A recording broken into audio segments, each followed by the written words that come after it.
આપ જાણો છો તેમ 26મી જાન્યુઆરી આવી રહી છે. એ અનુસંધાને મહેરબાન પોલીસ કમિશનર સાહેબની સૂચનાને આધારે અત્યારે કડક પેટ્રોલિંગ પોલીસ કરી રહી છે. આ પેટ્રોલિંગ દરમિયાન મૈદારપુરા પોલીસ સ્ટેશન વિસ્તારમાં રેલવે સ્ટેશનની આસપાસ જ્યારે પોલીસ ચેકિંગ કરી રહી હતી એ વખતે બે શંકાસ્પદ ઇસમો ધ્યાનમાં આવેલ હતા. તો તેમની પાસે જે બાઇક હતી એમાંનો નંબર લઈને એ પોકેટ કોપ જે અમારી પાસે મોબાઈલ આવે છે તેમાં એ સર્ચ કરતા એ બાઇક ચોરી થયેલાનું જણાતા એ બંને ઇસમોને અટકાયત કરી એમની પૂછપરછ કરી અને એમના મોબાઈલને બધી તપાસ કરતા મોબાઈલમાંથી પણ અમુક બાઇકના ફોટોગ્રાફ્સના બધું મળેલું.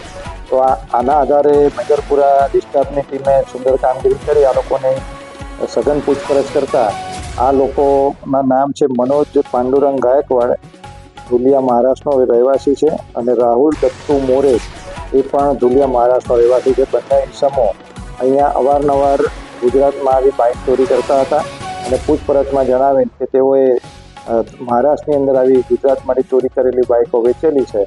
તો તેમને સાથે રાખી ધુલિયા મહારાષ્ટ્રની અંદર તપાસ કરતા કુલ 16 બાઇકો ચોરી કરેલી પોલીસે રિકવર કરેલી છે અને હાલમાં 10 બાઇક રિકવર કરી મૈદરપુરા પોલીસ સ્ટેશન લાવવામાં આવેલી છે. બાકીની જે 6 બાઇક છે એની રિકવર કરવાની પ્રોસિજર ચાલુ છે.